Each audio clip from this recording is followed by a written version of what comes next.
T'as déjà regardé une émission de télé et eu ce sentiment bizarre que tout le monde sourit trop, dit les bonnes choses, se montre bienveillant au bon moment, ou scroller sur Instagram et vu un influenceur partager sa vraie vie et senti que quelque chose sonnait faux?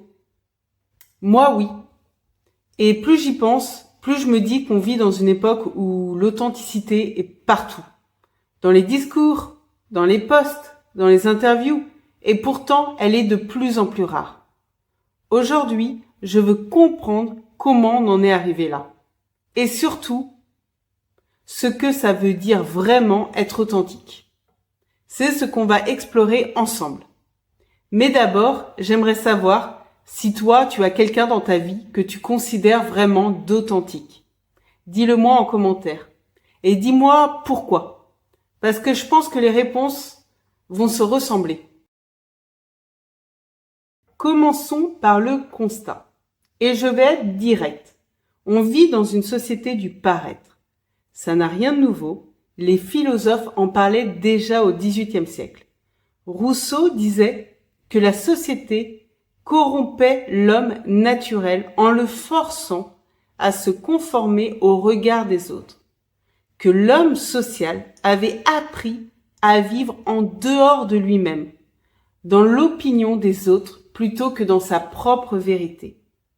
C'était en 1762 et pourtant ça n'a jamais été aussi vrai qu'aujourd'hui. Parce que ce qui a changé, c'est l'échelle et la vitesse. Avant, tu jouais un rôle devant ta famille, tes collègues, tes voisins, un cercle limité, des gens qui te connaissaient dans la durée, qui pouvaient voir les contradictions, qui pouvaient te confronter. Aujourd'hui, avec les réseaux sociaux, tu joues un rôle devant des milliers, parfois des millions de personnes, des gens qui ne te connaissent pas, qui ne voient qu'une version de toi, la version que tu as choisi de montrer. Et le public est là 24 heures sur 24, 7 jours sur 7. Il n'y a plus de coulisses. Regarde ce qui se passe dans les émissions de télévision. La bienveillance est devenue un costume que tout le monde enfile avant d'entrer sur le plateau. Tout le monde se dit bienveillant, empathique, à l'écoute, ouvert. Les mots sont parfaits. Les sourires sont calibrés au millimètre. Les larmes arrivent exactement au bon moment. Ni trop tôt, ni trop tard.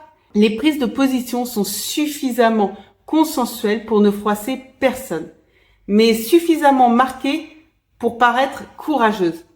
C'est du travail, c'est de la performance, c'est calculé.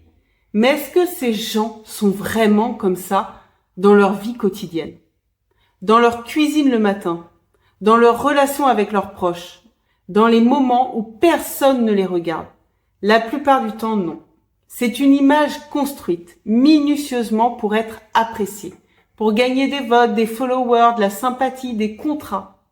Et les influenceurs, parlons-en vraiment.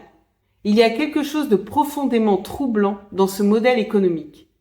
Des gens qui construisent une carrière entière sur l'image de leur vraie vie. Chaque repas photographié sous le meilleur angle. Chaque émotion mise en scène avec la bonne lumière. Chaque moment de vulnérabilité soigneusement calculé pour maximiser l'engagement et les commentaires. Je vous montre mes doutes, je vous montre mes mauvaises journées. Je suis transparent avec vous. Mais cette transparence est elle-même une stratégie de contenu. Elle a été pensée, validée, optimisée. Elle fait partie d'une ligne éditoriale. Ce n'est pas de la vie, c'est de la production de contenu déguisé en vie. Et la différence est immense. Et le problème le plus profond, c'est qu'on le sait. On le voit. On le sent. Et pourtant, on continue à consommer ce contenu massivement. Parce qu'on a été conditionné, progressivement, insidieusement, à préférer une belle image cohérente à une vérité désordonnée et inconfortable. Et là, j'arrive à quelque chose d'important. Une confusion que je pense qu'on fait collectivement et qui aggrave tout. On confond authenticité et transparence totale.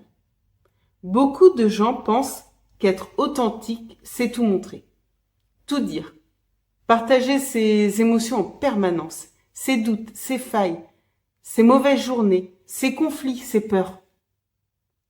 Comme si la quantité d'exposition était la mesure de la vérité. Mais ce n'est absolument pas ça l'authenticité. L'authenticité, c'est l'alignement entre ce qu'on pense, ce qu'on dit et ce qu'on fait. C'est la cohérence intérieure, la congruence entre l'intérieur et l'extérieur. Pas la nudité émotionnelle permanente. On peut être authentique et discret. On peut être authentique et choisir ce qu'on partage. On peut être authentique et garder des choses pour soi. La pudeur n'est pas l'inauthenticité. Ce qui est inauthentique, c'est quand ce qu'on montre est en contradiction avec ce qu'on pense. Quand on sourit en disant quelque chose qu'on ne croit pas. Quand on défend une position pour plaire plutôt que par conviction. Quand on joue un personnage parce que le vrai nous semble trop risqué à montrer. Et il y a une deuxième confusion, énorme dans notre époque. Et celle-là m'énerve profondément. Quand quelqu'un montre ses émotions, quand il pleure, quand il exprime sa colère, quand il dit clairement qu'il souffre ou qu'il est en désaccord, on lui dit souvent qu'il ne sait pas gérer ses émotions, qu'il manque de maturité émotionnelle, qu'il devrait travailler sur lui, qu'il est trop sensible, qu'il devrait apprendre à prendre du recul. Mais attends, exprimer ce qu'on ressent vraiment, c'est exactement ça l'authenticité. C'est la vraie réalité des choses. C'est le courage de ne pas performer la neutralité quand on ne la ressent pas. Ce qu'on appelle élégamment gérer ses émotions dans notre culture. C'est souvent juste les cacher mieux, les mettre dans une boîte propre et présentable, les performer d'une façon socialement acceptable, plutôt que de les vivre réellement. On a créé une hiérarchie absurde. Les émotions froides, contrôlées, distantes, c'est professionnel, mature, intelligent. Les émotions chaudes, visibles, exprimées, c'est immature, problématique, incontrôlable. Et cette hiérarchie produit exactement le monde dont on se plaint. Un monde où personne ne dit vraiment ce qu'il pense, où les réunions sont des théâtres, où les relations de surface sont la norme, où on rentre chez soi épuisé d'avoir joué un rôle toute la journée. On punit l'authenticité et on récompense la performance. Et après, on se demande pourquoi tout semble creux et faux. Et voilà l'ironie absolue et un peu tragique de notre époque. L'authenticité est devenue un produit marketing. Les marques nous vendent de l'authenticité. Nous sommes une vraie entreprise avec de vraies valeurs. Les influenceurs nous vendent leur authenticité. Je vous montre ma vraie vie, sans filtre. Les politiques nous vendent leur authenticité. Je suis quelqu'un de normal, de vrai, qui vous parle franchement. Les émissions de télé-réalité nous vendent de l'authenticité avec des caméras, des scénaristes, des monteurs et des directeurs de casting. L'authenticité est devenue un argument commercial, un positionnement de marque, une stratégie de différenciation. Et le marché a répondu. Les créateurs qui se positionnent sur « je suis vrai » obtiennent plus d'engagement. Les marques qui communiquent sur leurs valeurs authentiques vendent plus. Les politiques qui paraissent spontanées et vraies gagnent plus d'élections. Donc tout le monde s'est mis à vendre de l'authenticité, y compris des gens qui n'ont absolument rien d'authentique. Et le paradoxe, vraiment frappant, c'est que plus quelqu'un communique activement sur son authenticité, plus il faut se méfier. Parce que la vraie authenticité ne se vend pas, elle ne se communique pas, elle ne se markete pas, elle se ressent. Pense aux gens vraiment authentiques que tu connais dans ta vie. Est-ce qu'ils passent leur temps à dire à quel point ils sont vrais, transparents, sans filtre? Non, ils sont juste comme ils sont, c'est tout, sans effort de communication autour de ça, sans personal branding autour de leur vraie personnalité. L'authenticité, performer, c'est une contradiction dans les termes. Dès qu'on la met en scène, qu'on la produit, qu'on l'optimise, elle disparaît. Ce qu'il reste, c'est une imitation très sophistiquée de l'authenticité, qui peut tromper longtemps, mais pas indéfiniment. Et il y a quelque chose d'encore plus troublant. Cette marchandisation de l'authenticité a brouillé notre capacité à reconnaître la vraie. On est tellement habitué à voir de l'authenticité performer que quand on rencontre quelqu'un de vraiment authentique, quelqu'un qui dit ce qu'il pense, qui assume ses contradictions, qui ne calibre pas son discours, on ne sait plus comment réagir. Parfois, ça nous déstabilise. Parfois, ça nous énerve même. Parce que ça casse le contrat implicite. Le contrat qui dit « je joue mon rôle, tu joues le tien » et on fait comme si c'était réel. Après, c'est quoi vraiment l'authenticité?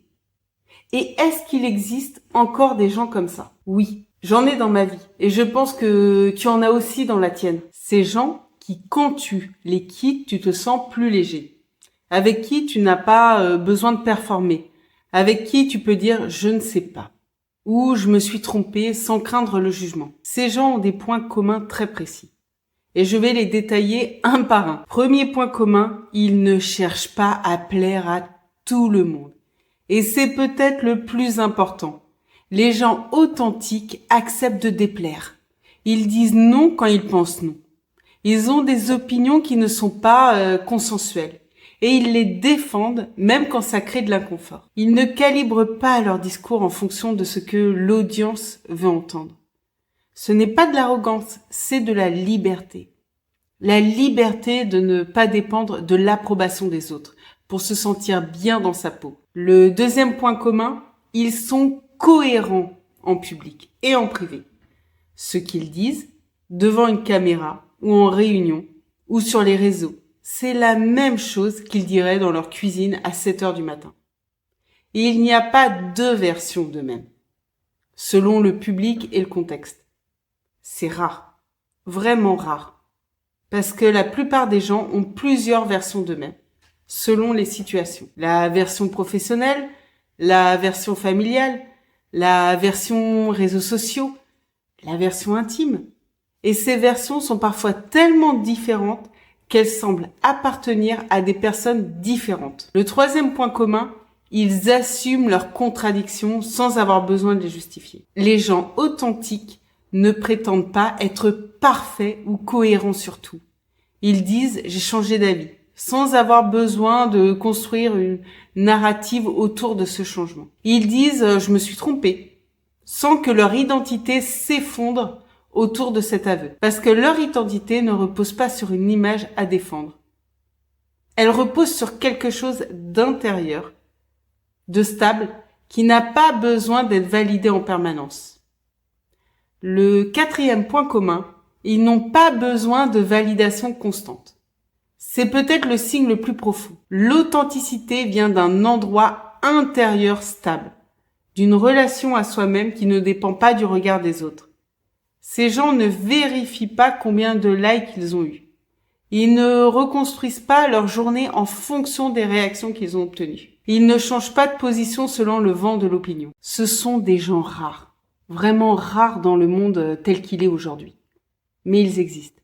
Et quand tu en rencontres un, tu le sais immédiatement. Pas parce qu'il te le dit, pas parce qu'il communique sur son authenticité, mais parce que tu ressens quelque chose de différent dans la conversation. Une légèreté, un soulagement, comme si tu pouvais enfin baisser la garde et être toi-même aussi. Et c'est peut-être ça le cadeau que font les gens authentiques aux autres. Ils nous donnent la permission d'être vrais, nous aussi. Alors comment on en est arrivé là? Je pense que c'est une combinaison de plusieurs choses. Les réseaux sociaux qui ont transformé la vie en spectacle permanent. Une culture qui récompense l'image plutôt que la substance et une peur profonde du jugement qui pousse les gens à se construire des armures plutôt de montrer qui ils sont vraiment. Mais je reste optimiste parce que je pense que les gens sont de plus en plus fatigués du faux, de plus en plus en quête de quelque chose de vrai, de tangible, de réel. C'est pour ça que les objets physiques reviennent, que le papier revient, que les gens cherchent des expériences où ils peuvent vraiment être présents, sans performance, sans image à construire, juste eux, et quelque chose de vrai en face. Et si toi aussi tu cherches ça, je t'invite à découvrir Autior, un magazine de jeux immersifs pour replonger dans des époques révolues. Du papier, des énigmes, de la vraie réflexion. Sans algorithme, sans image à construire, juste toi et le jeu. Le lien est en description, le site c'est autior.fr et pour suivre l'aventure au quotidien, je suis sur Instagram, autior.fr.